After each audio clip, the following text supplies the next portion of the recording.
Listo.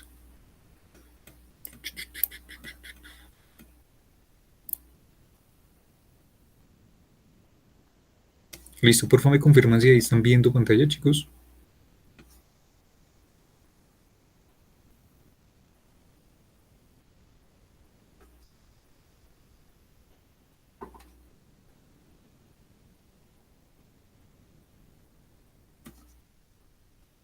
¿Sí se está presentando pantalla, chicos?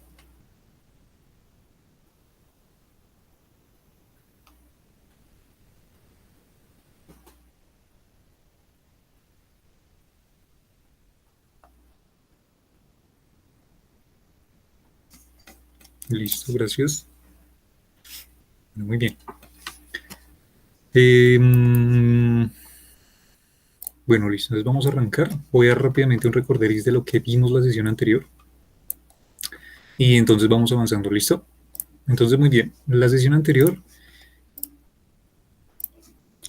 trabajamos un poquito acerca de lo que tenía que ver con... Vamos a entrar por acá un poquito más. Listo. Entonces hablamos un poco de lo que tenía que ver con las transformaciones lineales. Hablamos específicamente, digamos, las particularidades, ¿cierto? Y concretamente el significado de cada una de las partes que construyen una transformación lineal. Específicamente nos interesa muchísimo en física, pues porque en física, en mecánica cuántica específicamente, se utiliza bastante estos tipos de transformaciones lineales para los que se llaman los operadores, ¿cierto? Esos componentes en física que en mecánica cuántica representan los observables, ¿cierto? Las medidas que vamos a tomar en un experimento. Entonces, digamos, siempre está relacionado por esta ecuación que está acá. Entonces vimos un poquito acerca del significado de los componentes específicamente de esta transformación. Vimos características de las matrices, ¿cierto? Vimos un poco referente a las matrices, pues digamos de las propiedades básicas y relacionamos lo que tenía que ver de hecho con los valores propios, ¿no? Los resultados o las mediciones que vamos a tener, que son estos factores lambda, ¿no? Entonces jugamos con algunas matrices, hicimos ciertas operaciones y pues ya, hicimos sobre ciertas operativas para encontrar estos valores. Luego jugamos un poco más con esto, hicimos una demostración específicamente acerca de un operador que tiene una relación directa con dos funciones de estado, ¿cierto? Con dos estados diferentes de un mismo sistema representados por este operador M, ¿no? Y pues aquí comprobamos una de las particularidades, bueno, en fin, hablamos un poquito referente a eso. Luego hicimos la demostración específicamente para más de un observable, ¿cierto? Y encontramos efectivamente que pues debería representarse de alguna forma un conmutador diferente, perdón, igual a cero, ¿cierto? Para que eso se cumpliera y bueno, en fin. Hablamos un poquito referente a eso, hablamos un poco de las propiedades algebraicas para encontrar los valores propios directamente por esta ecuación que está acá, ¿vale? Que determina directamente los valores propios de cualquier matriz que usted tenga, ¿vale? Cualquier matriz n por n. Vimos un poquito referente a esto. Y por otro lado, vamos por acá. Vamos a ver. Listo. Y por otro lado, entonces, lo que hicimos también fue, pues, al hacer ese desarrollo, vamos a ver.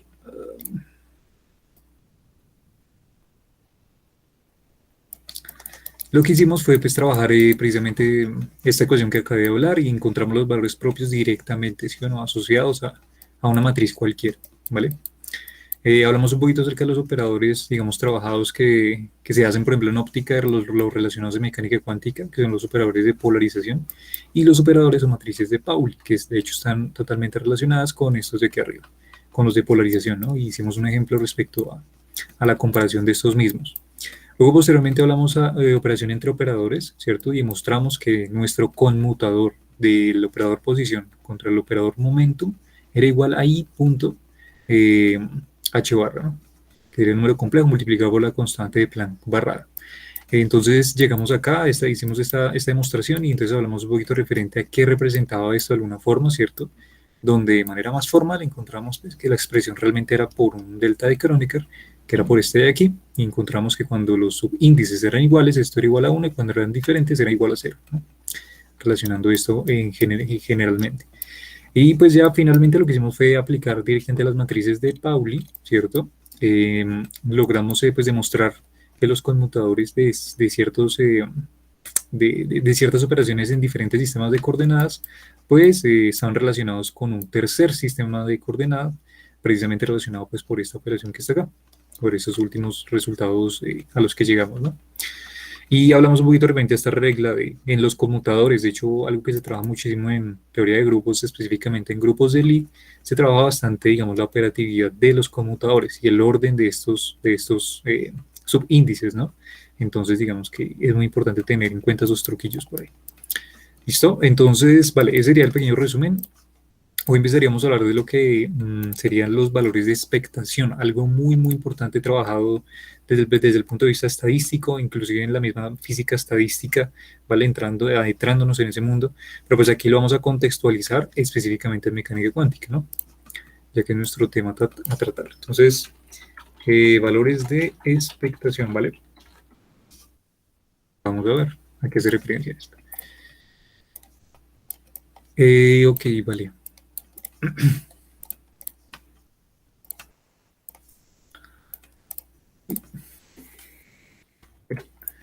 Eso, muy bien. Entonces, vamos a mirar cuántos hay aquí. Hay 10, listo, bien. 18, listo. Entonces, muy bien.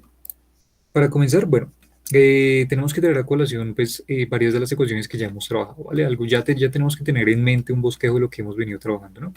Entonces, prácticamente un valor de expectación hace referencia a voy a mencionar aquí dos palabras clave que uno debe tener en cuenta, ¿no? Y esto no solamente se trabaja aquí en mecánica cuántica, sino en teoría de probabilidades y temas afines. Entonces, digamos que las dos palabras clave específicamente que voy a nombrar acá, promedios, y o esperanzas, ¿vale? Son nuestras palabras clave, pues para tratar de asimilar, ¿cierto? Qué es lo que representa un valor de expectación. Entonces, prácticamente son esos promedios o esperanzas que se trabajan por allá en estadística, específicamente a una recopilación, una base de datos, y si le hace un análisis, un estudio específicamente, ¿no? Y no encuentra unos promedios o esperanzas asociados a esos resultados. Entonces aquí ocurre lo mismo, pero entonces toca, digamos que traer a colación eso desde el punto de vista de mecánica cuántica, ¿no? Entonces digamos que, bueno, voy a colocar algo que ya sabemos, ya le hemos trabajado, voy a colocar un ket psi asociado en nuestra notación, asociado a nuestra notación a la sumatoria de los iésimos términos, de los alfa sub i términos, que ya sabemos que es nuestras amplitudes de probabilidad, y estos que se llaman los vectores bases, que serían los estados del sistema, ¿no? Aquí llamándolos u sub i. Listo. Y por otro lado, también voy a traer a colación lo último que trabajamos, que fue precisamente la transformación lineal, donde esta transformación lineal pues estaba dada por un operador, ¿cierto? Llamarlo m gorrito, multiplicado por, en este caso específicamente lo que voy a utilizar es un operador asociado específicamente a uno de los estados o a los estados específicamente asociados de nuestra función de onda. O sea, a lo que me refiero, voy a colocar aquí los u sub i, ¿vale? O sea, cada estado posible de nuestro sistema vamos a asociarlo directamente a nuestra transformación lineal. Por esto, ¿vale? Y pues aquí entonces lo que vamos a tener son unos resultados, las mediciones obtenidas, que serían los lambda, colocar sub m, de nuestro operador m mayúscula, y aquí por nuestro ket u sub i, ¿no? Listo, ya con estas dos herramientas podemos empezar a hacer cosas. Entonces, vale, simplemente entonces tenemos esto de acá. Podemos entonces hacer lo siguiente. A partir de la ecuación voy a llamar a esta la ecuación número 1 y a esta la ecuación número 2. Muy bien, entonces ecuación número 1, ecuación número 2. Entonces a partir de la ecuación número 2, lo que voy a hacer yo es aplicar una superposición directamente de las amplitudes de probabilidad. O sea, este 2 me quedó aquí, este paréntesis me quedó como raro. Ya. Listo, entonces voy a aplicar una superposición. O sea, lo que voy a hacer simplemente es multiplicar por una sumatoria de los iésimos términos de las amplitudes de probabilidad. ¿Listo? Donde esto ya sabemos que representa específicamente pues las amplitudes de probabilidad de cada uno de los estados posibles. ¿Vale? Ya lo habíamos visto nosotros. Entonces, esto lo vamos a multiplicar a ambos lados de la expresión, o sea que lo que tendríamos serían unas amplitudes de probabilidad asociadas a nuestro operador, en este caso lineal, multiplicado por nuestros vectores bases, u sub i. Si lo hacemos a un lado, lo tenemos que hacer al otro, ¿no? O sea que al otro lado también tendríamos, de manera análoga, sumatoria de los iésimos términos de los alfa sub i, multiplicado por los lambda sub m, y esto por los vectores bases u sub i. ¿cierto? Listo. Muy bien, simplemente lo que hice fue coger la expresión 2 y le multipliqué sumatoria de los alfa sub i. Listo. Bueno, muy bien. Bueno, hasta aquí, ¿cómo vamos? ¿Bien? Porfa, manifiéstense en el chat cómo están. ¿Bien? ¿Todo bien? ¿Entendible?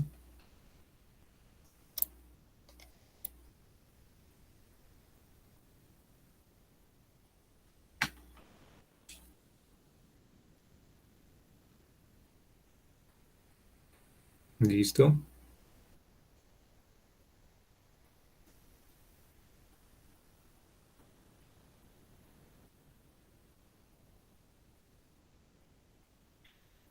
Ok, listo, perfecto.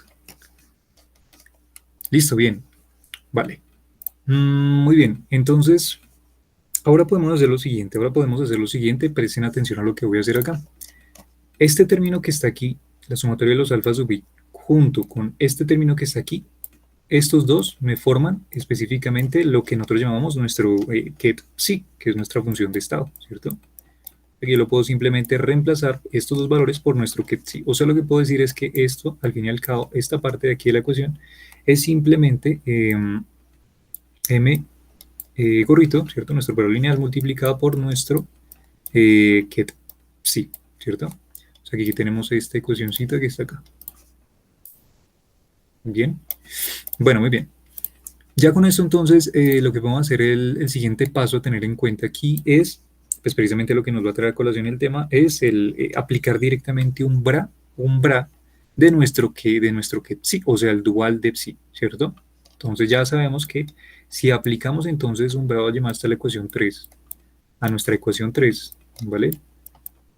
De psi, o sea, lo que voy a hacer es psi de entonces nuestro operador lineal m multiplicado por nuestro ket psi, ¿vale? Y ahí ya tengo nuestro bracket completo asociado a un operador específicamente, ¿vale? Y nosotros ya sabemos que si aplicamos directamente nuestro bra a un lado de la ecuación, pues lo tenemos que aplicar al otro, o sea que aquí tendríamos que hacer exactamente lo mismo. Aquí tendríamos la sumatoria de los alfa sub i términos de los lambda sub m multiplicado por el bra de psi con los u sub i, ¿vale? ¿Listo? Tener en cuenta el orden de las ecuaciones, ¿no? Recuerden que estos son matrices, claro está, pero pues como estas son constantes, salen de la matriz, o sea que no tenemos problema por incluir nuestro para directamente aquí al bracket junto con u sub i, ¿no? Tenerlo en cuenta. Entonces, listo, muy bien. ¿Y alguien recuerda a qué asociamos nosotros específicamente esta cantidad? Este valor, ¿a qué era igual? ¿Quién me recuerda?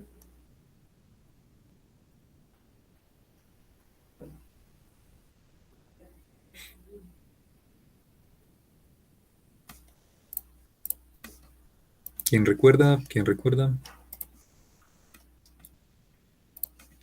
Este factor de aquí.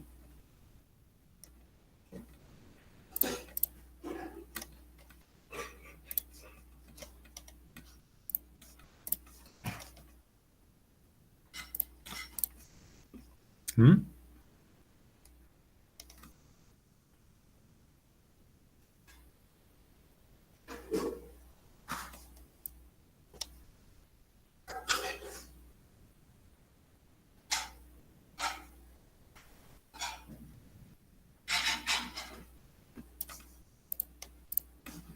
No, ni idea. Creo que en el chat, no, ni idea, por lo menos. Digan, no, no, no recuerdo. No, no, no sé. Por lo menos un no sé, no recuerdo, está bien. ¿Mm? ¿Mm? ¿Mm?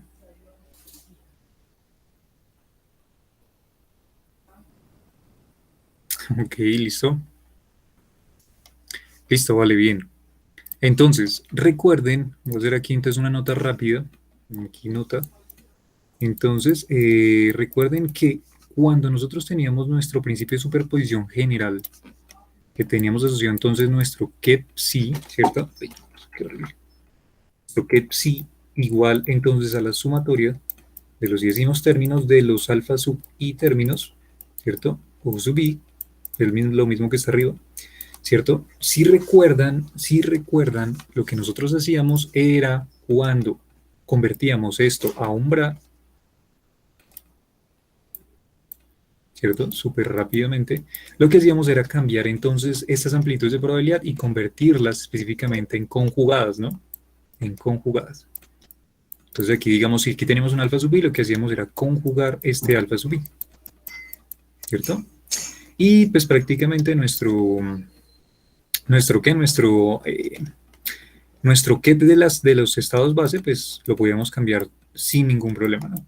Entonces estos ya no iban a ser vectores columna, sino vectores fila, ¿no? Y en sus componentes iban a estar conjugados.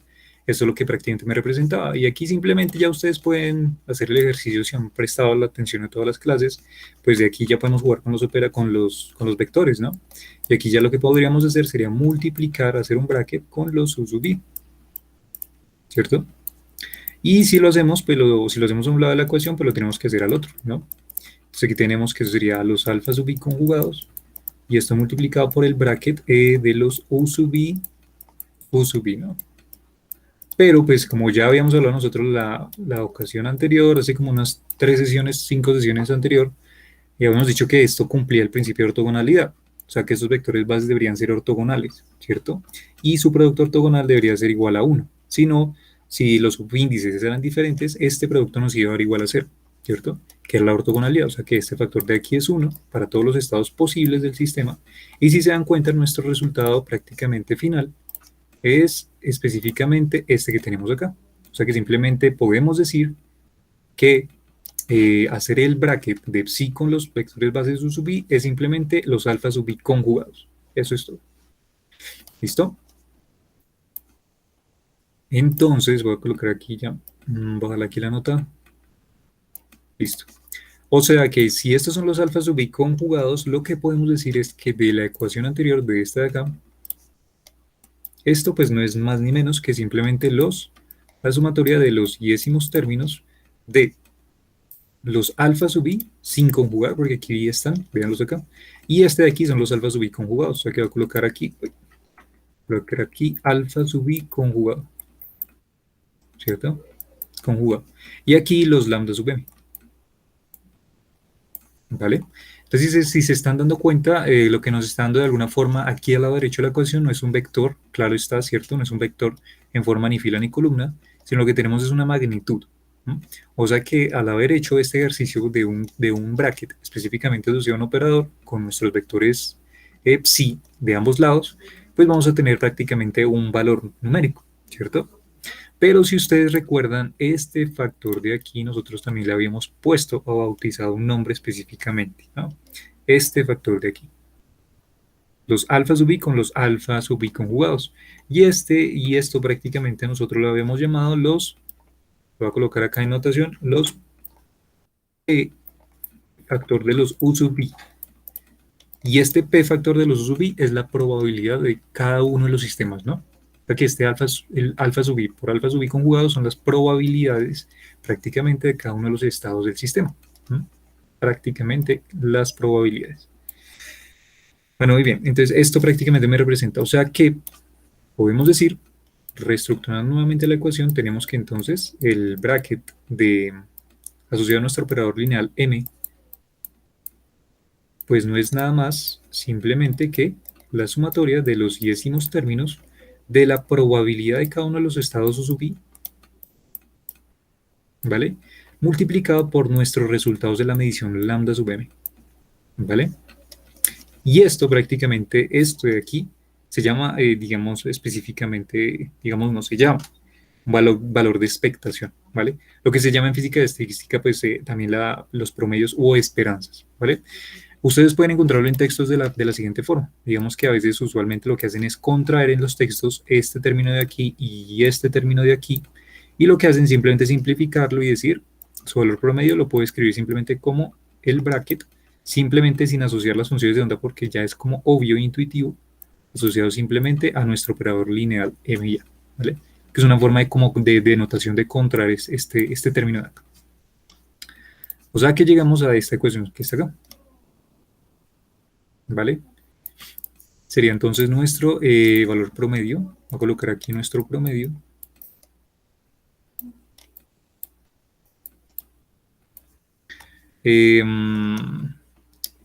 Promedio y, o expectación.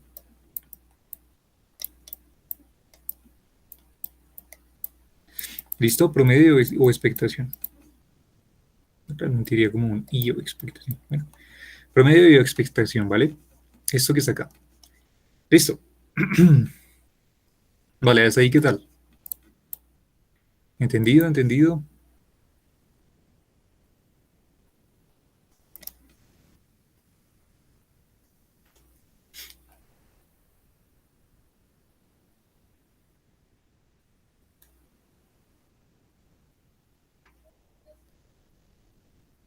Listo, bien, bien. Listo, Diana.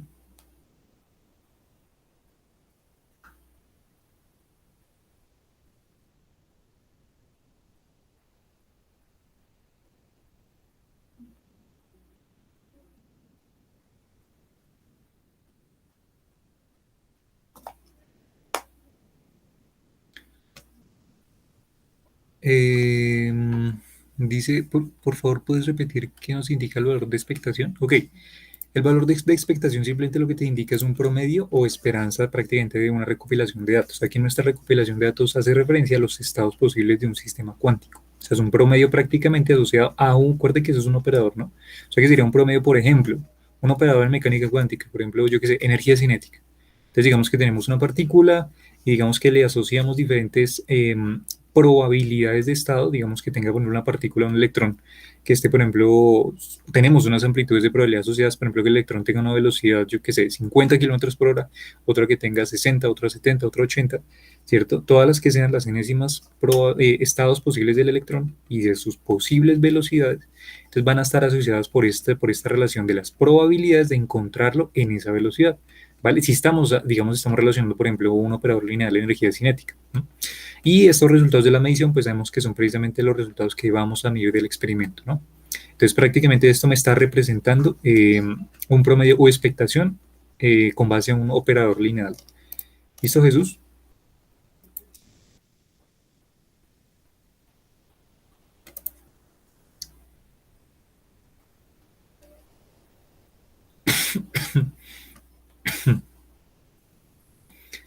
¿Listo, listo? Sí, bien, muy bien. Ok.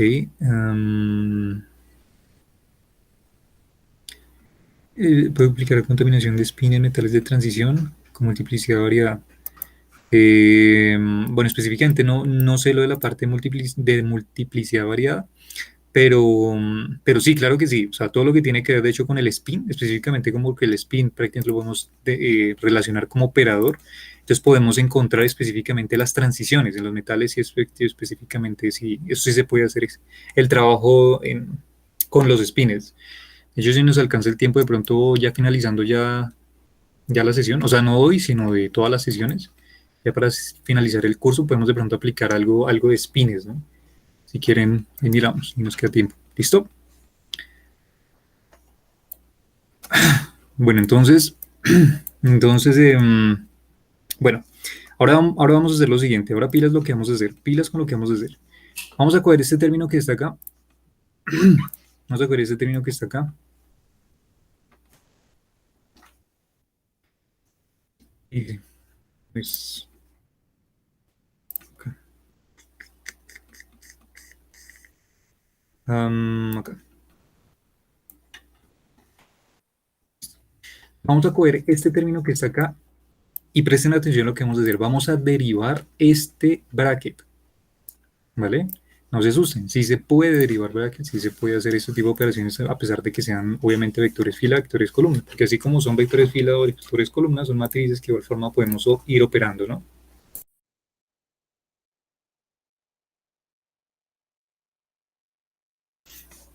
Listo, entonces podemos derivar esto, voy a aplicar aquí una derivada temporal, entonces vamos a derivar temporalmente este bracket que está acá, ¿listo?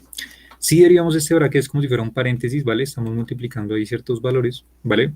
De alguna forma tendríamos que ser como si fuera la derivada de un producto, ¿vale? Pero entonces ustedes preguntarán, bueno, ¿y qué derivamos? Aquí dentro, ¿cierto? El bracket. Pues lo que tenemos que derivar específicamente son estos vectores estado que están acá. ¿Listo? Entonces, esto nos quedaría prácticamente de la siguiente forma. Nos quedaría la derivada del primer término, que sería la derivada del bra de psi, ¿cierto? Y esto simplemente ustedes saben por notación de Newton, yo puedo colocar un puntico arriba y estoy diciendo que voy a derivar respecto al tiempo, ¿no? Cualquier función en física, pues utiliza esa notación en Newton. Entonces digamos que sería la derivada del primero, que sería este primer factor, ¿vale? Y todo el resto sin derivar, ¿cierto? Y luego esto sería más el primer término, o sea, el bra sin derivar, y derivamos el ket. ¿Listo? Entonces aquí tendríamos que sería el bra quietico y tendríamos la derivada de nuestro ket de psi. Y aquí colocamos un puntico. ¿Listo? Entonces ya simplemente es como si fuera la derivada de un producto directamente. ¿Listo? Directamente asociándolo eh, a nuestro bracket en general completo que está acá. ¿No? Listo. Bueno, muy bien. Em, pero entonces yo les hago una pregunta. ¿Ustedes recuerdan a qué era la derivada, a qué era igual la derivada de nuestra función psi, de nuestra función de onda, con respecto al tiempo? ¿Alguien se acuerda a qué era igual eso? De nuestras ecuaciones pista, la pista es de nuestras ecuaciones de Schrödinger. ¿Por allá recuerdan a qué era igual?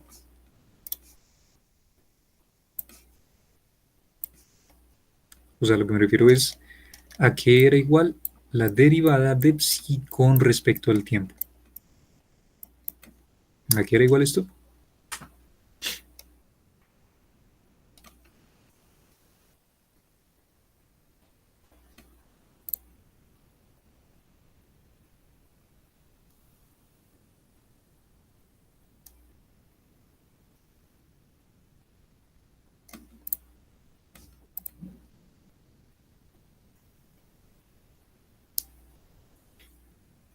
¿Mm?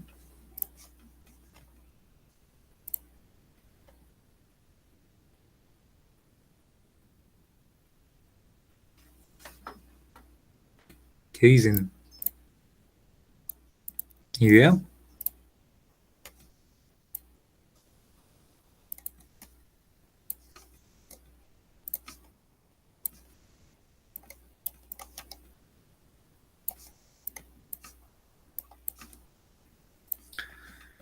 Vamos a ver si dijeron algo. No recuerdo, estaba repasando mis apuntes, pero no lo encuentro. Listo, tranquilos. Entonces, bueno, voy a hacer el recorderis rápidamente. Entonces, simplemente ustedes recuerdan la ecuación de Schrödinger, ¿cierto?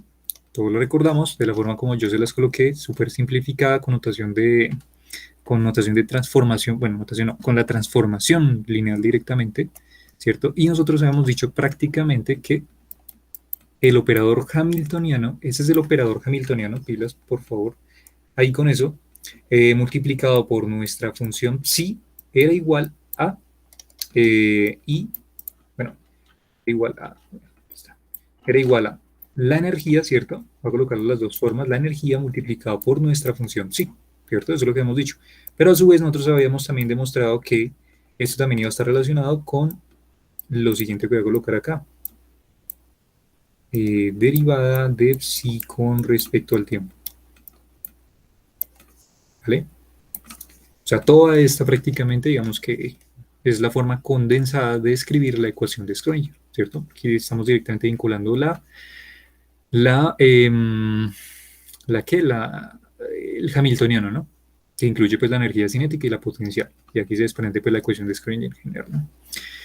Entonces, si se dan cuenta, aquí específicamente, aquí está nuestro factor de interés, ¿vale? Aquí está. O sea que podemos decir que voy a dejarlo en términos de operadores, ya se van a dar cuenta porque, o sea, voy a coger este término de acá y este término de la igualdad y voy a ajustarlo tal que se cumpla las derivadas, que es lo que a mí me interesa. Pero si se dan cuenta aquí nuestras derivadas están en notación de Dirac, o sea, en Bras y Ketz, ¿no? O sea que lo que necesitamos es pues, reescribir esto en notación de Bra y de Ketz, ¿vale?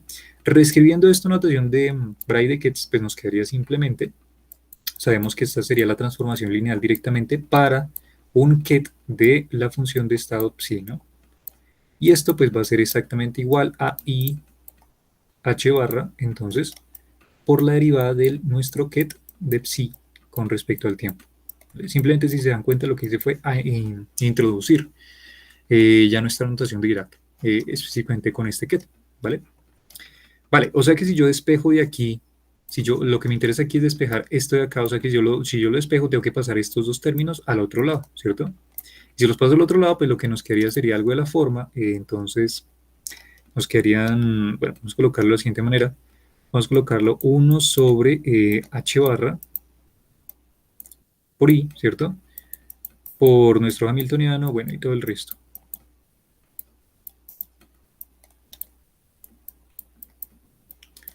Listo. Pero ustedes recuerdan, ya habíamos hablado un poco respecto a eso, de las propiedades de los números complejos, ustedes pueden subir esta i que está acá, que está en el denominador, la pueden subir con un signo negativo, ¿cierto? Y listo. O sea que aquí podemos añadir específicamente esta propiedad de los números complejos y pues lo que podemos hacer es subir este factor y nos quedaría prácticamente menos i sobre h barra, ¿cierto? Multiplicado por entonces, aquí iría nuestro operador hamiltoniano, y aquí multiplicado por nuestro que psi. Y esto pues por la derivada del que psi con respecto al tiempo. Listo, o sea que ya tenemos la derivada temporal aquí si se dan cuenta, ¿vale? Aquí ya tenemos nuestra derivada temporal, específicamente de nuestra función de estado, de nuestro que psi. ¿Listo? Entonces voy a resaltarle aquí un momentico. A ver, listo.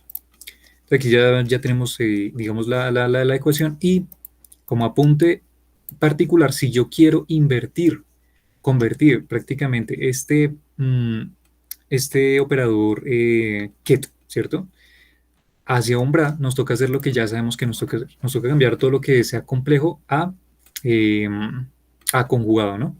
O sea, conjugar, simplemente. Y pues si conjugamos, si hacemos, digamos, esto, lo aplicamos directamente para esto, o sea, lo que quiero hacer, lo que quiero obtener es la derivada del bra, del operador bra, de nuestra función psi, pues entonces lo que tendré que hacer, pues sería aplicar entonces conjugada al otro lado de la ecuación, ¿cierto? Aquí, ¿qué podemos hacer? Pues aquí es súper sencillo porque recuerden que pues, conjugar un número complejo es pues prácticamente cambiar el signo, el signo negativo o el signo positivo de la i al opuesto. O sea, si aquí está negativo, lo cambiamos a positivo. Si está positivo, lo cambiamos a negativo. Si se dan cuenta, aquí lo tenemos el i con signo negativo, o sea que lo que podemos hacer es cambiarlo a signo positivo, ¿no? Ya sabemos eso, pues esas reglas de variable compleja. Entonces aquí simplemente lo que nos quedaría es i directamente sobre h barra. Y pues claro, alguien me dice, bueno, y el operador hamiltoniano también lo podemos conjugar, ¿no? Bueno, realmente no sería conjugarlo, sería transponerlo y conjugarlo, que es lo que se llama la daga, ¿cierto? Lo que podríamos decir prácticamente es que aquí tendríamos que introducir el operador hamiltoniano daga, ¿cierto? Pero nosotros ya estuvimos hablando la sesión anterior acerca de precisamente las propiedades de las matrices, ¿no? Habíamos dicho que la propiedad prácticamente de hermiticidad te decía a ti que si tú tenías un operador y para que cumpla con nuestros parámetros de utilizarlo en el mundo cuántico tenía que cumplir con la condición de hermiticidad, o sea, que tu operador debía ser igual a el operador daga, o sea, transpuesto conjugado, ¿no? O sea que si te das cuenta, esta h daga prácticamente viene siendo la misma h por la hermiticidad de la matriz. O sea que lo que podemos hacer sería pues prácticamente, digamos, obviar esto, ¿listo? Vamos a darlo así de este modo. Y llegaríamos a esta otra ecuación, ¿vale? Que aplicando directamente las derivadas, pero al bra, al operador bra. Listo, bien. Utilizando estas dos herramientas, ¿vale? Estas dos ecuaciones, entonces ecuación number one, ecuación number two, entonces tenemos prácticamente herramientas para ahora sí expresar esto que está aquí, que es lo que nos importa, lo que yo quería mostrarles. Muy bien. Entonces, hacer la derivada prácticamente de esto, hacer la derivada de esto, voy a copiarlo acá rápidamente y lo pego acá abajo. Listo, vale, aquí. Sería obtener ¿qué? Sería obtener lo siguiente. Pues si se dan cuenta aquí, prácticamente lo que podemos decir es que, bueno, esta primera ecuación nos está diciendo simplemente que eso sería simplemente el, el, el bra de nuestra función psi, punto, ¿no? Y esta de acá, voy a borrar aquí rápidamente la condición de hermeticidad. Ay, echamos, me fue mucho. Listo. Y esta segunda y esta primera ecuación simplemente sería nuestro get de psi punto, ¿no? Acá. Listo. Uy, así, ¿no? Listo. O sea que se dan cuenta, ya tenemos estos factores para reemplazarlos directamente en esta ecuación, que sería este factor de acá, que sería este, y este factor de acá, que sería este, ¿vale? Si lo reemplazamos, ¿cómo nos quedaría directamente? Entonces, esto sería igual a ¿qué? Sería igual a, sería igual a lo siguiente. Este factor de aquí te dice que entonces coloques el IH barra, ¿cierto? ¿Cierto? De hecho, ambos tienen el IH barra, o sea que podemos decir que de alguna forma que podemos factorizar todo, pero bueno, simplemente vamos a colocarlo paso por paso, entonces sería I sobre H barra, ¿cierto? Luego dice que aquí entonces está directamente multiplicado, ¿vale? Multiplicado nuestro operador lineal H, o sea, el hamiltoniano, con este de acá. O sea que lo que podemos hacer es colocar lo siguiente. Podemos simplemente decir que, ¿qué pasó? Podemos simplemente decir que esto va a ser igual a ¿qué? Entonces, esto va a ser igual a el bracket de psi de nuestro operador hamiltoniano multiplicado, ay, ¿qué onda? A ver, de nuestro operador hamiltoniano por el operador m. Uy, esto se volvió loco, ¿qué pasó?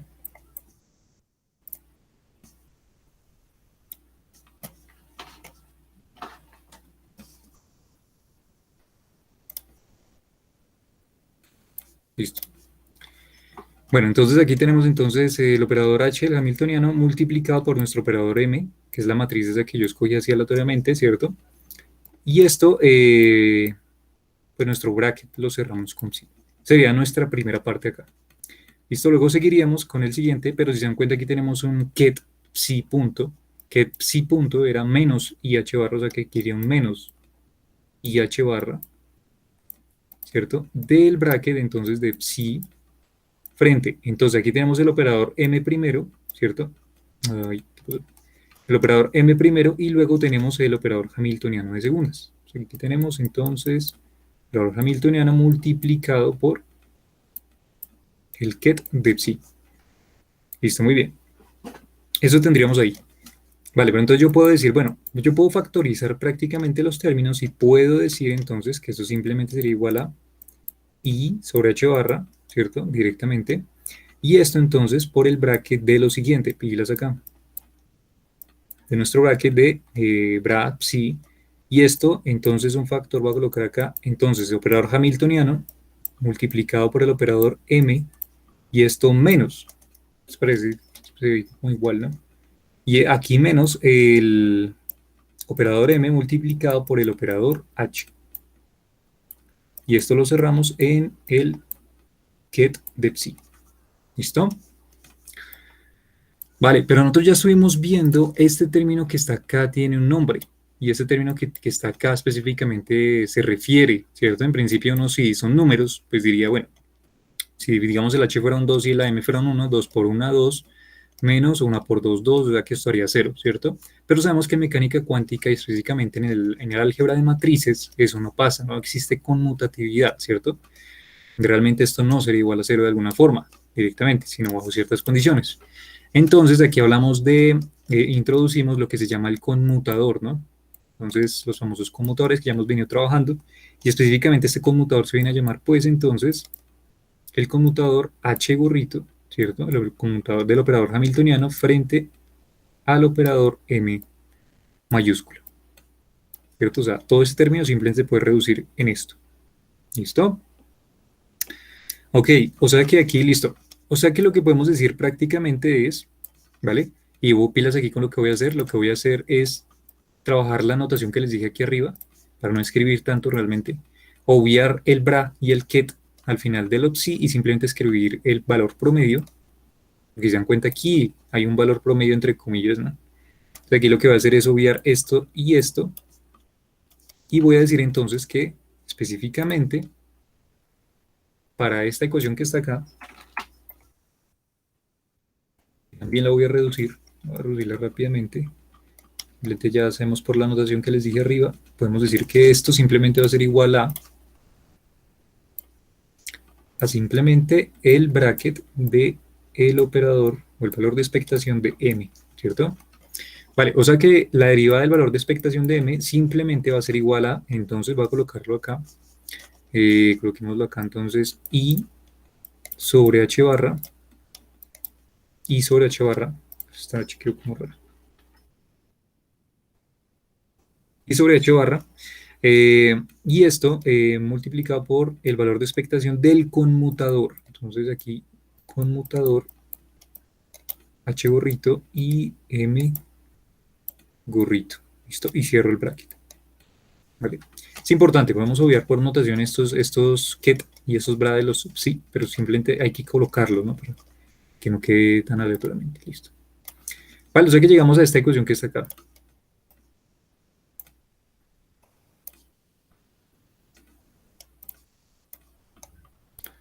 Listo. Vale.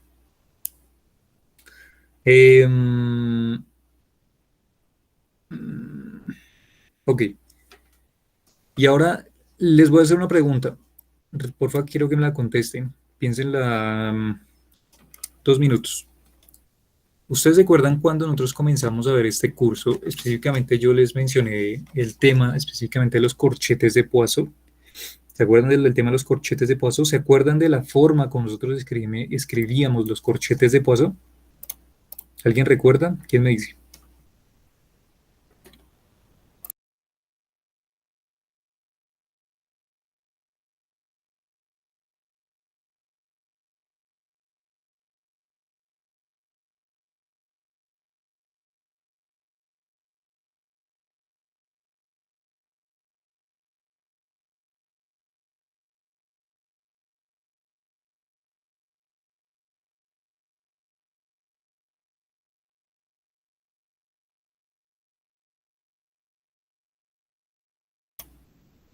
Corchetes de Poisson, o pues, bueno, hay gente que realmente está mal dicho. ¿Cómo lo dicen? Que le dicen corchetes de Poisson, ¿cierto? Porque realmente el personaje se llama, digamos, bueno, realmente se pronuncia Poisson. Son corchetes de Poisson que vienen directamente de la mecánica clásica, la mecánica teórica clásica.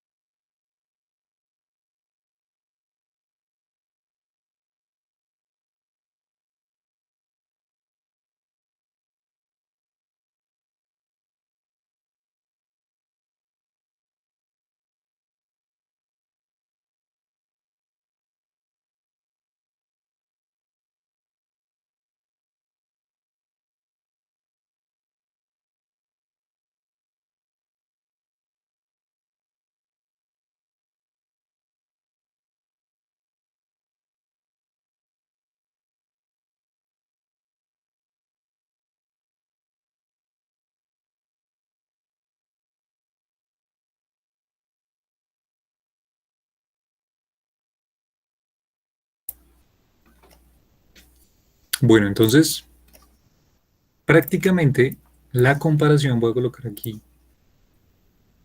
y este resultado es bastante interesante para la mecánica cuántica porque, por aquí unas líneas, porque en mecánica clásica ocurría algo de este estilo, que nosotros también lo demostramos, ¿cierto? Y habíamos dicho simplemente que hacer específicamente una función, recuerden esa parte que era una función que simplemente dependía de los parámetros, por ejemplo, de coordenadas generalizadas y de momentos generalizados, ¿no? No simplemente era una función así de este estilo. Y que si nosotros derivábamos esta función respecto al tiempo, ¿vale? Entonces lo que nosotros teníamos era simplemente una ecuación en derivadas parciales que teníamos que resolver, que simplemente lo que nos decía era que teníamos que hacer de manera simplificada unos corchetes, que son llamados corchetes de Poisson, pues en honor a Poisson, que fue el que realizó este ejercicio, asociando a estas funciones específicamente, ¿vale? O sea, en mecánica clásica prácticamente vemos una comparación directa con la mecánica cuántica. ¿En qué sentido? Si se dan cuenta, esos valores de expectación o estos valores de promedio que se trabajan en mecánica cuántica está relacionado con con la dinámica general del sistema, porque estas ecuaciones que están acá son ecuaciones diferenciales en derivadas parciales. Al resolver ustedes esta ecuación, ustedes encontrarán efectivamente las ecuaciones de Hamilton, ¿cierto? O las ecuaciones de Euler-Lagrange, respectivamente, como lo hicieron. Y ya con las ecuaciones de Hamilton o la ecuación de Euler-Lagrange, pues encontramos las ecuaciones dinámicas de la mecánica clásica, ¿cierto? Y salía Newton con su fuerza igual a masa por aceleración y todo el resto de ecuaciones de mecánica clásica. O sea que esto era un arma poderosa en mecánica clásica, ¿cierto? Y a partir de esto podemos encontrar las ecuaciones dinámicas. Pues si se dan cuenta, comparativamente, aquí podemos decir simplemente que este factor de aquí, que también es una derivada temporal, ¿cierto? Este factor que es una derivada respecto al tiempo, y de hecho, curiosamente también, es igual a qué. Pues si se dan cuenta, aquí hay un factor, bueno, aquí hay un componente, alguien dice, bueno, aquí hay un componente extra, ¿cierto? Sería este factor de aquí, es una constante prácticamente, lo podemos como obviar, porque sería un número imaginario, una constante sobre h barra, que es una constante también, listo. Pero podemos decir que este factor que está aquí adentro, que es el conmutador, de hecho, está relacionado con esos corchetes de Poisson, o sea, digamos comparativamente, ¿no? Porque aquí lo que hacemos es operación entre matrices, restando unas de otras, y aquí lo que hacemos son ecuaciones diferenciales en derivadas parciales, restándolas unas de otras. O sea que tenemos una relación directa entre la mecánica clásica y la mecánica cuántica. Eso es algo brutal que prácticamente, digamos, cabe resaltar muchísimo al hacer esta formalidad, ¿no? Entonces, es muy importante tenerlo en cuenta. ¿Listo? ¿Si lo recordaban ahora sí o no lo recuerdan todavía? ¿O qué?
Listo, vale. Entonces Jesús dice, disculpa, que eran FIH en los coches de Poisson.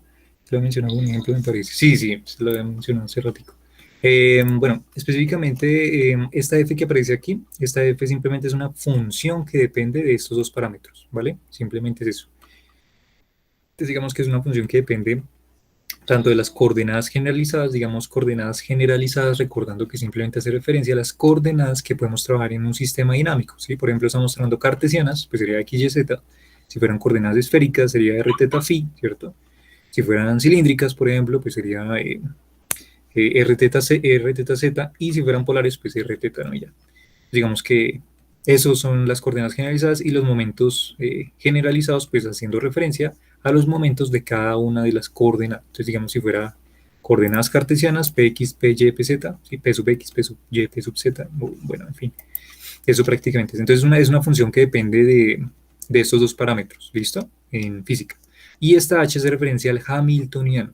Esta h que aparece aquí, curiosamente, es el hamiltoniano, que en mecánica cuántica también está como operador hamiltoniano. Si quieren ver de manera directa la relación, digamos la relación entre cualquier función aquí en mecánica clásica f y cualquier matriz u operador lineal en mecánica cuántica, pues lo que tenemos que hacer para que nos quede de la misma forma, digamos el orden, es invertir este conmutador, ¿cierto? Invertir los términos. Y nosotros recordamos que invertir los términos no es ni más ni menos que simplemente aplicarle un menos, ¿cierto?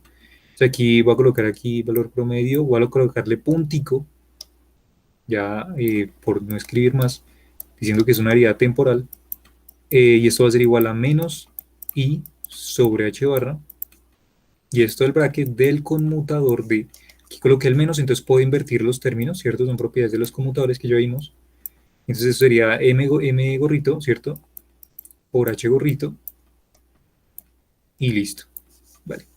O sea que aquí tenemos esta ecuación y esta ecuación que está acá. Y ahora sí se dan cuenta prácticamente, ahora sí creo que es más evidente la relación, ¿no? Vale. Entonces, claro está, esto es en el mundo cuántico, esto es en el mundo clásico, ¿vale? O sea que hay una correlación entre ambos universos, por decirlo así, ¿no? Y la explicación. Entonces, digamos que es muy interesante ver cómo cualquier matriz en el mundo cuántico también respeta las leyes que inclusive en mecánica clásica se respetaban con cualquier función, ¿no? Entonces es muy interesante ver esa partecita, ¿vale? Bueno, muy bien. Vamos una línea por aquí. ¿Listo? Qué tal hasta ahí? ¿Sí se ha entendido, chicos? Porfa, coloquen ahí un sí, no, no sé. ¿Qué opinan?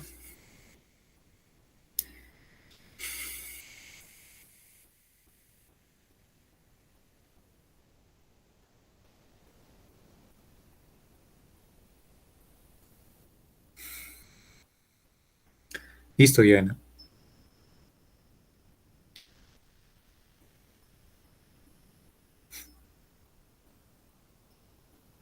Listo, listo, listo. Súper bien. Chicos, una pregunta antes de que se me olvide. Yo la vez pasada ya había hablado con algunos. Creo que aquí estaban algunos la vez pasada, ¿no? Eh, pero no, creo que, es que no, no miro aquí rápidamente la lista. Aquí Ricardo, Junior, Michael, Jesús, Diana. Creo que aquí están creo que todos. Ah, bueno, sí, ahorita les digo. Bueno, sigamos entonces rápidamente. Bueno, siguiente tema súper rápidamente, lo vamos a tocar. Va a ser entonces principio de incerteza general.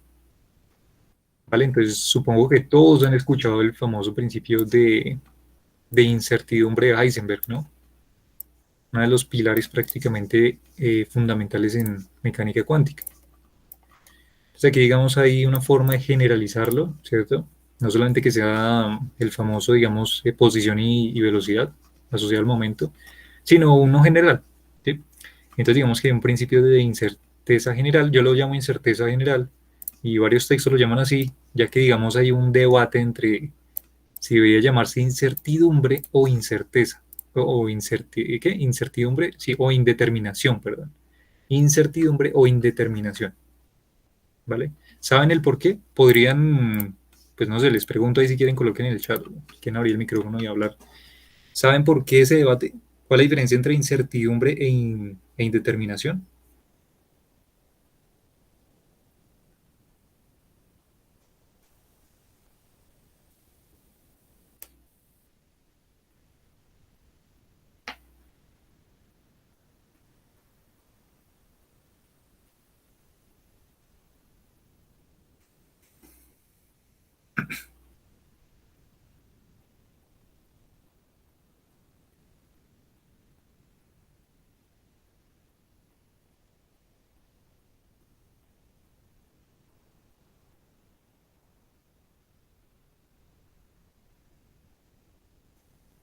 Ujú, correcto, entonces Ricardo dice tiene que ver con las mediciones.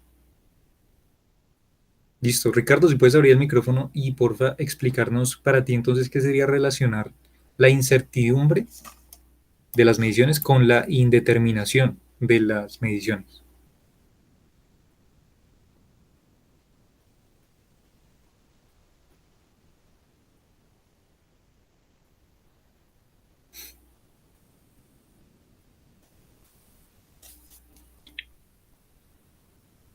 Bueno, creo que no lo sé explicar bien, Nicolás.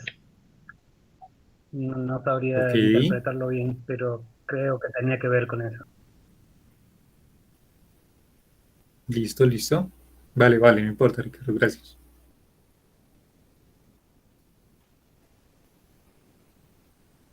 Vale, ¿alguien de pronto quiere aportar algo?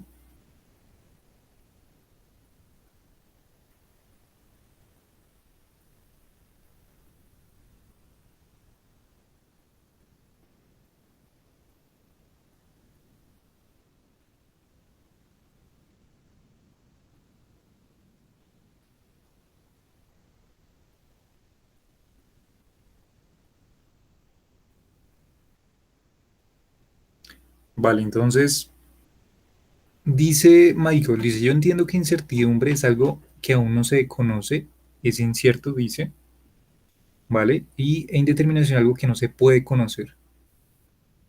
Ok, ok, ok, listo, listo. Me parece la definición de Michael. Digamos, prácticamente lo que sucede es que indeterminación, digamos que va relacionado ¿con qué? Con la, ¿cómo decirlo? Como, específicamente sí, con la incerteza sobre algo, ¿sí? Como de estar más o menos como que de acuerdo, de tener más o como más dicho, como estar más o menos como expectantes a si de verdad pasa o no pasa, ¿sí? Por decirlo así, de alguna otra manera, es como falta de certeza, falta de certeza, ¿vale? Entonces, claro, cuando tenemos falta de certeza, estamos de alguna forma siendo toscos con la definición en el mundo cuántico y en el léxico, como se debe hablar respectivamente, ¿cierto? Porque digamos que específicamente, cuando tú haces estos desarrollos experimentales de mecánica cuántica, tú no tienes incertidumbres. Las incertidumbres no existen. ¿Por qué no existen? Porque tú cuando realizas la medición, a ti la medición te da un resultado. ¿Vale? Entonces tú no estás pensando si será que sí o será que no ese resultado es válido, porque el resultado mismo, la naturaleza te lo está expresando en ese valor que te dio. Entonces, digamos, esa como incerteza, ¿cierto? Prácticamente aludida a un experimento, no es tan cierto, ¿vale? Porque nosotros estamos haciendo resultados o mediciones específicamente. Entonces, digamos que es más relevante trabajar la indeterminación, porque cuando uno habla de indeterminación específicamente, como lo dice Michael, por ejemplo, uno no conoce el valor y fin de la historia, ¿sí? No es como un será que sí, será que no, no, es un no rotundo o un sí rotundo y ya. ¿Me voy a entender? Cuando uno es determinante, tiene una verdad, entre comillas, pues, no decir absoluta, pero una verdad eh, propicia para el experimento, pero si tienes un no, pues entonces no lo tienes y ya, fin de la historia. Entonces, por eso, digamos, ese debate entre algunas personas si debería llamarse más bien indeterminación de Heisenberg en vez de incertidumbre, ¿no? Porque uno no tiene incertidumbre en las medidas, uno tiene indeterminación en las medidas directamente, porque uno tiene un resultado de posición y uno no tiene directamente el resultado de velocidad. O si tienes el resultado de velocidad, no tienes directamente el resultado de posición, ¿vale? Entonces, digamos que es una relación directa entre ese jueguito de palabras de ¿será que es incertidumbre o será que es indeterminación? ¿Vale? Entonces digamos que es importante tener como todo eso claro, ¿vale? Es un resultado teórico entre magnitudes conjugadas. Ok, listo. Entonces, pues digamos, eso sería prácticamente como el juego de palabras ahí pues, para que pronto les quede como un poco más claro, ¿no? De pronto cuando algún día se topen, alguien diga, no, incertidumbre, tal, Heisenberg, ustedes pues ya lo tienen claro. ¿Listo? Entonces, bueno, muy bien. Entonces, digamos aquí yo simplemente le llamo principio de incerteza general. ¿M? Entonces podemos colocarle principio de indeterminación general, si quieren más bien sería mejor. ¿Sí? Bueno, bájalo así ya. Entonces digamos que, bueno, para demostrarlo, no voy a entrar a colación a la demostración porque es un poquito larguita, no es difícil, pero es un poquito larguita y quiero tratar de ahorrarme para que avancemos lo más rápido posible. Entonces digamos que para solucionarlo, simplemente de pronto si alguien por ahí se queda inquieto y quiere solucionarlo, prácticamente hay que partir de algo que se llama la desigualdad de Cauchy-Schwarz. ¿Cómo es que escribe? Schwarz, así. Desigualdad de Cauchy-Schwarz, ¿listo? A partir de esta desigualdad de Cauchy-Schwarz, ¿vale? Simplemente digamos que hay una relación directa entre lo siguiente que les voy a colocar. Entonces la desigualdad de Cauchy-Schwarz lo que menciona es cuando tú tienes este factor que voy a colocar acá, 2 de la magnitud de un valor asociado a otro valor, ¿vale?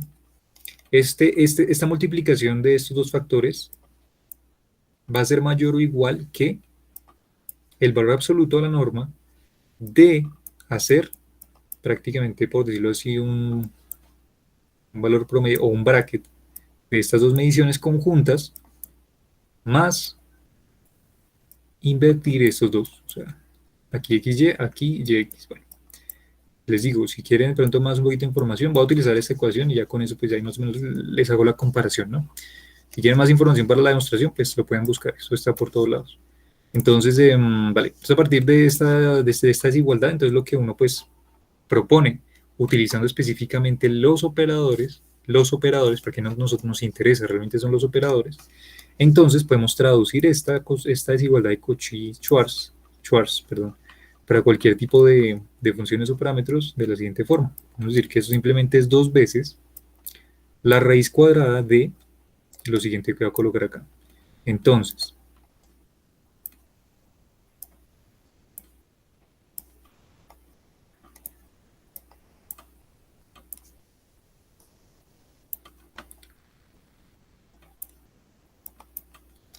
ok, listo. Y esto mayor a, entonces, la norma de esto. A ver. Y aquí menos.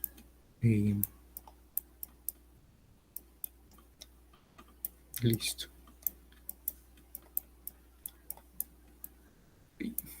Bueno, listo, vale. Entonces, esto que está aquí específicamente está relacionando pilas acá, está relacionando operadores. Esta A y esta B son operadores, ¿vale? Esta A y esta B que acabo de colocar acá son operadores. Entonces, A y B son operadores. ¿Listo?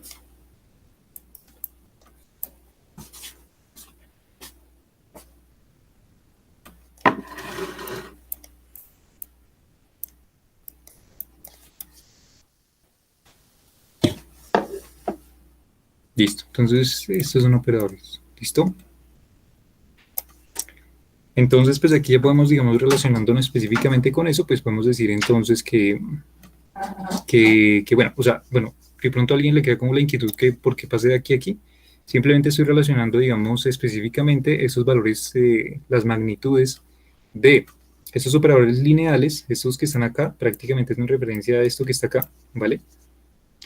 Y esto, cada uno de los que están acá, como les dije ahorita, eran los valores de expectación, los promedios de estas dos funciones, específicamente en mecánica cuántica son, pues, estas matrices, ¿no? Esta multiplicación de matrices, ¿cierto? Estos que están acá y este que están acá. Si se dan cuenta, aquí tenemos X, Y, aquí tenemos X y aquí se invierte, ¿no? El signo negativo aparece, pues, cuando invertimos el conmutador, ¿no? Como les dije arriba. Entonces, vale, a partir de eso, entonces, a partir de eso que está acá, entonces, la incerteza general, ustedes de pronto tal vez han escuchado por allá en estadística, bueno, esto que la incerteza general, que a veces le colocan la letra griega sigma, digamos en X, por ejemplo, alude, por ejemplo, entonces en este caso a un delta X, ¿cierto? Un famoso delta X. Y este delta X, simplemente que se llama la incerteza, en este caso por asociarlo, entonces colocarle el nombre a la posición, simplemente esto es la raíz cuadrada de lo que sería entonces el promedio de los datos al cuadrado, y esto menos, que sería el promedio al cuadrado de esos datos. Pero se trabaja por allá de lo que se llama pues la incertidumbre, ¿no? De los datos. Entonces digamos que aquí, por este lado, y por el otro lado podemos, digamos, asociándolo específicamente al de Heisenberg, pues podemos, digamos, asociarle una incertidumbre también del momento, ¿sí o no? Que sería entonces un delta P, y esto simplemente, por allá dicen que esto simplemente sigue la regla de igual P cuadrado, valor promedio, entonces menos valor promedio de P y todo al cuadrado. ¿Listo? Listo, vale. Ok, entonces, de alguna forma, lo que yo estoy diciendo prácticamente, lo que podemos decir es que el término este que allá arriba aparece, el operador lineal, el promedio del operador lineal cuadrático, ¿vale? Simplemente esto puede ser reescrito, podemos escribir en términos ahora sí de estos dos tipos que están acá. Podemos escribirlo en términos simplemente decir que esto puede ser, por ejemplo, para el caso A, yo quiero que este sea mi delta X, ¿cierto? Y esto quedaría al cuadrado, ¿vale? Y esto pues no es más que decir simplemente que esto sería un delta A, al cuadrado. Y para el operador B cuadrática, esto simplemente, pues en este caso, en este contexto, sería entonces el delta P al cuadrado, ¿vale? Que sería el mismo, pues delta b al cuadrado, ¿vale? Ya con este jueguito de ecuaciones, entonces lo que podemos hacer es directamente reemplazar estos términos aquí en esta ecuación, vamos a señalarla en esta ecuación de acá, y si lo reemplazamos, lo que terminaríamos obteniendo, si por ejemplo tomamos este de aquí y lo reemplazamos por este de aquí, y luego este de aquí y lo reemplazamos por este de aquí, ¿vale? Tendríamos aquí un término cuadrático con la raíz se va, aquí tenemos otro término cuadrático con la raíz se va, o sea que nos quedaría simplemente pilas acá, y este 2 lo voy a pasar al otro lado, a restar, a dividir, perdón, este 2 se pasaría a dividir, y aquí tenemos, si se dan cuenta aquí dentro de estos dos tipos de acá, tenemos una operación entre conmutadores, o sea que sale un conmutador, ¿sí o no? Operación entre matrices, perdón, sale un conmutador. O sea que reescribiendo ahora sí, reestructurarlo de forma más elegante, quedaría simplemente, si quieren de forma general, lo voy a colocar de forma general, quedaría entonces que el principio de incerteza general o indeterminación general va a ser simplemente entonces un delta A, ¿vale? Multiplicado por un delta B, una cantidad delta B. Esto debe ser, perdón, esto debe ser mayor o igual, ¿cierto? De aquí arribita, mayor o igual. Esta línea quedó como fea. Mayor o igual a. Entonces, les dije que pasamos este 2 a dividir, o sea que quedaría un medio de la norma de lo siguiente, que haría entonces un medio de el bracket de psi, y aquí se dan cuenta AB menos BA sería el conmutador, o sea, sería el conmutador de AB, sería de A, B, y esto por el ket de psi, y cerramos la norma. Este término que está aquí, este término que está acá, representa en general, y es algo muy, muy, muy, muy bonito, en general, la indeterminación, ¿vale? En general. O sea, aquí no estamos hablando de Heisenberg, no estamos hablando de nada, simplemente la indeterminación en cantidades, en operadores. En este caso, contextualizando en mecánica cuántica, pues serían los operadores lineales. ¿Mm? O sea, que ¿qué nos faltaría o qué nos restaría para saber cuál sería la indeterminación de cantidades en mecánica cuántica? Pues lo que nos restaría saber simplemente es algo muy sencillo y es el conmutador. Con el conmutador, si ustedes ya saben a qué es igual un conmutador, o sea, el conmutador que ustedes van a trabajar de sus operadores, con esto ya ustedes pueden deducir a cuánto va a ser este principio de indeterminación de lo que sea que estén trabajando. Voy a colocar aquí rápidamente como un titulín chiquitín, entonces este sería el principio de, indeterminación general. Y obviamente aquí es donde parte específicamente, o donde sale como particularidad el principio de indeterminación de Heisenberg, ¿no? Listo, ¿cuál es el principio de indeterminación de Heisenberg? Pues aquí lo que dice Heisenberg es, a ver, lo que dice Heisenberg es, bueno, yo quiero relacionar entonces que el operador lineal A sea el operador de posición, o sea, el X, y el operador B sea el operador de momentum, que sería el P, ¿cierto? O sea que si yo reemplazo estos dos factores, posición y momento, lo que siempre nos han dicho toda la vida, si los relaciono en esta ecuación, pues lo que nos quedaría sería entonces delta X multiplicado por el delta P, ¿cierto? Esto tiene que ser mayor o igual que un medio de la norma. Voy a simplificar esto, ya saben que simplemente puedo colocar aquí esto y el conmutador de, entonces, X, P, ¿cierto? Listo. Y alguien me dice, por favor, porfa, que lo coloque en el chat o que active el micrófono y me diga, esto ya lo vimos la clase pasada y la antepasada, ¿a cuánto era igual el conmutador de X, P? O sea, de posición con momento.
¿A cuánto era igual?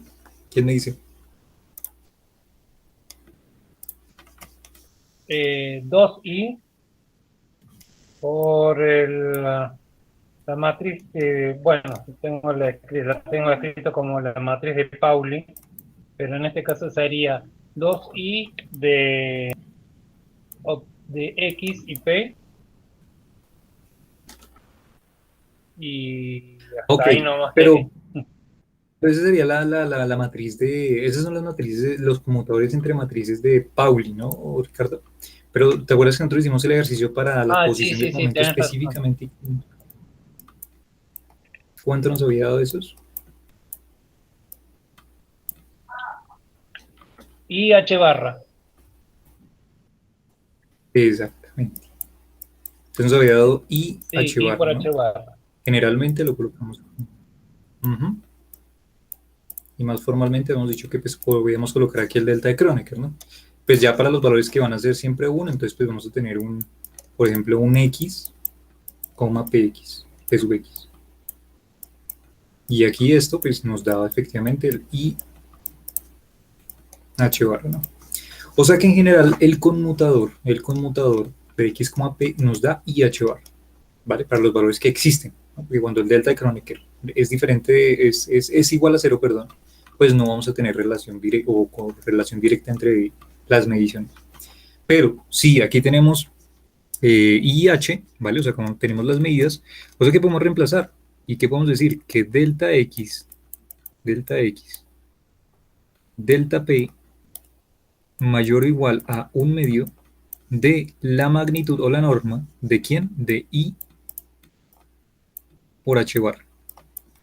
Pero entonces aquí por propiedad de los valores absolutos podemos esto simplemente dividirlo, ¿cierto? Podemos dividir estos valores absolutos, uno para I y otro para H, y sabemos que el valor absoluto del número imaginario, esto es igual a 1, ¿cierto? Porque es valor absoluto. Y entonces, ¿con quién nos quedaríamos? Pues nos quedaríamos finalmente con la siguiente expresión. Y la siguiente expresión es delta X por delta P es mayor o igual a H barra medios.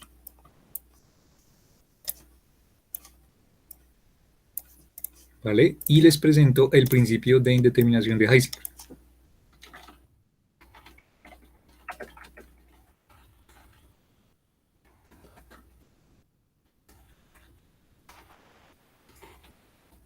¿Listo? Ese es el principio de indeterminación de Heisenberg. ¿Vale? No es nada más. Entonces, vale, aquí lo que hicimos fue simplemente aplicar el ejercicio del principio de indeterminación general, hacer el conmutador, que ya lo teníamos nosotros porque ya lo habíamos hecho, ¿cierto? Y lo que hacemos es aplicarlo directamente y hacemos la operación y encontramos esta ecuación que está acá, que se conoce como principio de indeterminación o incertidumbre de malas lenguas de Heisenberg, ¿no? Y pues ya sabemos a qué arraiga todo eso porque ya nos lo han metido por la cabeza a qué o qué representa este principio de indeterminación, ¿no? De alguna forma nos asocia específicamente que no vamos a tener pues, determinación de las medidas de posición y tiempo a la vez, ¿cierto? Siempre vamos a estar relacionando este factor que está acá y vamos a tener una relación directa entre las medidas. ¿Mm? Y aquí es donde aparece este famoso principio. ¿Listo? Aquí ya llegamos a demostrar respectivamente pues, la determinación de Heisenberg, por lo menos desde el principio de indeterminación general, ¿no? Que es lo importante, lo que quería hacer. ¿Listo? ¿Tienen preguntas, chicos? ¿Preguntas, dudas? ¿Algo hasta ahí? ¿Bien? ¿Mal?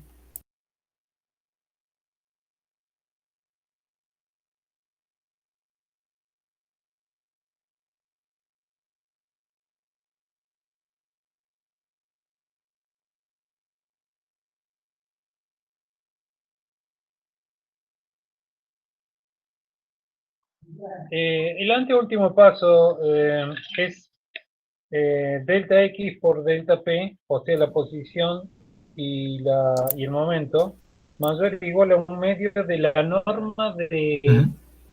de I por H barra. Cuando vos le aplicas la norma, I se transforma en uno, dijiste. Eh, Sí. no me queda claro esta parte. Y el cuadrado. Bueno. estamos hablando de -1. Ah, y le sacás el valor. Sí, sí, listo. Dale, espera un momentico que te... Exactamente, ajá, de sacar el valor absoluto directamente de ahí es donde sale el 1. Ujú. Recuerden que si ustedes tienen un número negativo dentro de la norma, eso prácticamente va a ser positivo, ¿no? Todo lo que esté dentro de la norma, una magnitud, unas barras absolutas, siempre va a ser positivo, ¿cierto? Dame un momentico, ya vuelvo un momentico con ustedes.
Listo, listo ya. Listo, perdón. Bueno, ¿dónde habíamos quedado? La pregunta de Ricardo, ¿no? Que por qué salía esto igual a 1, ¿no? Bueno, sí, sí quedó claro, o bueno, lo voy a colocar aquí rápidamente por si acaso. Entonces, digamos que lo que pasa es que cuando uno, recuerden ustedes la propiedad, nosotros ya la habíamos hablado, que nosotros teníamos en variable compleja la norma de la variable compleja al cuadrado, ay Dios, eso simplemente era z por el z conjugado, ¿cierto? Entonces, pues ustedes pueden decir que la norma de cualquier variable compleja, ¿cierto? Cualquier término compleja que tengan, simplemente es la raíz cuadrada de z por z conjugado, ¿cierto? O sea que en este caso, si se dan cuenta, cuando ustedes tienen el i, entonces digamos que tengo valor absoluto de i, pues esto va a ser igual a la raíz cuadrada de ¿quién? Del valor de la variable compleja, que en este caso sería i, multiplicado por el i conjugado, donde el i conjugado pues sería el menos i, ¿cierto? Y aquí, ¿qué tenemos? Pues aquí tendríamos que eso sería igual a raíz cuadrada de i por i, daría i cuadrado, y más por menos daría menos, o sea que sería menos i cuadrado, ¿cierto? Pero nosotros sabemos que i cuadrado es igual a menos 1, ¿cierto? O sea que i cuadrado es igual a menos 1, o sea que menos por menos da más, o sea que sería menos por menos da más, y 1 pues por más daría más, o sea que tenemos raíz cuadrada de 1, y pues raíz cuadrada de 1 sería 1. Por eso es que es igual a 1 por el valor absoluto de i. ¿Listo, Ricardo y todos?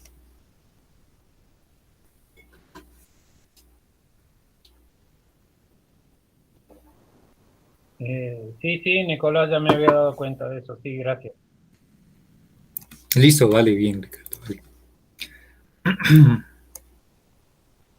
Listo. Listo, perfecto. Entonces, este prácticamente vendría siendo, pues, digamos, la demostración del principio de indeterminación de Heisenberg. Si quieren más detalle, más lujo de detalles, pues entonces les recomiendo que pronto vean esta desigualdad de Cauchy-Schwarz. Y ya, y con eso ya ustedes tienen para entretenerse, ¿vale? Ok, ok, listo. Bueno, listo. Entonces ya hemos hablado de un montonazo de cosas. Bueno, me rindió el tiempo. Les voy a proponer lo siguiente. Les voy a proponer lo siguiente. Em,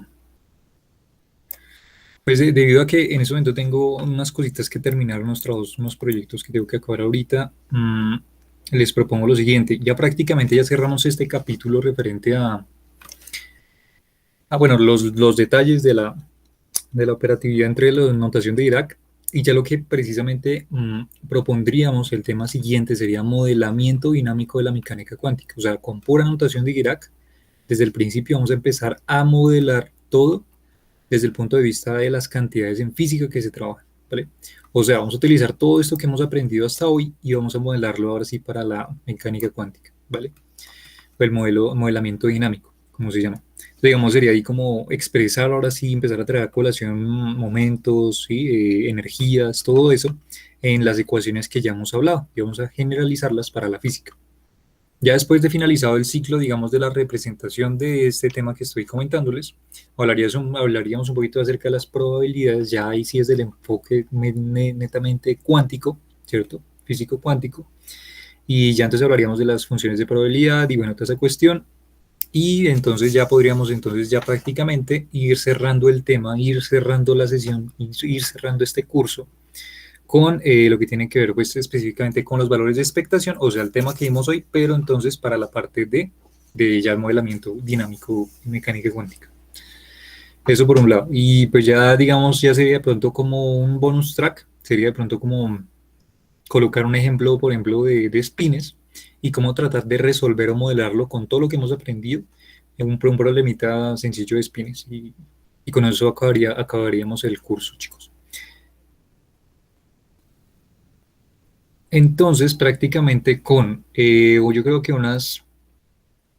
yo creo que con unas 2 o 3 sesiones por mucho, o sea, ya contando para el próximo fin de semana, ya estaríamos finalizando ya el curso, chicos, ¿listo? Ya estaríamos finalizando el curso, ya se abarcaría prácticamente que la totalidad de todo lo que hemos visto, que es lo importante, que quería que trabajáramos. Entonces, pues les propongo si quieren, pues para que no quede como el choque, porque el siguiente tema, que es el modelamiento físico de lo que les estoy explicando, es un poquito extenso el tema, ¿sí? O sea, es un poquito extenso, digamos, en el carácter, digamos, pues matemático de la formulación. Entonces, pues siento que me voy a tirar bastante tiempo, ¿no? Entonces, pues obviamente no quisiera dejar la clase ahí como a medias, que quede todo ahí como a medias, sino prefiero más bien tomar la clase completa de largo y modelar toda la parte dinámica de mecánica cuántica, y así ya podríamos darle el contexto totalmente físico a todo esto que hemos aprendido y ya empezar a hacer física, pues de verdad, ¿no? Entonces, pues esa sería la propuesta, sí, porque ahorita tengo que terminar unas cositas que tengo que entregarlas ahorita ya mismo. Entonces, pues para que me alcance el tiempo y pues para que nos alcance y no queden baches y huecos ahí como malos, pues les sugiero eso, ¿vale? ¿Les parece? Sí, Nicolás, sí, Nicolás, está Listo, perfecto. eso dice. Gracias. Listo, vale, Ricardo, listo, Diana. Listo, chicos. De igual forma les comento pues para que sepan, ¿no? Me gusta como dejar a la gente así como a las malas. Entonces, listo, chicos. Entonces sería pues eso. Entonces, vamos a dejar de grabar ya. Eso sería todo.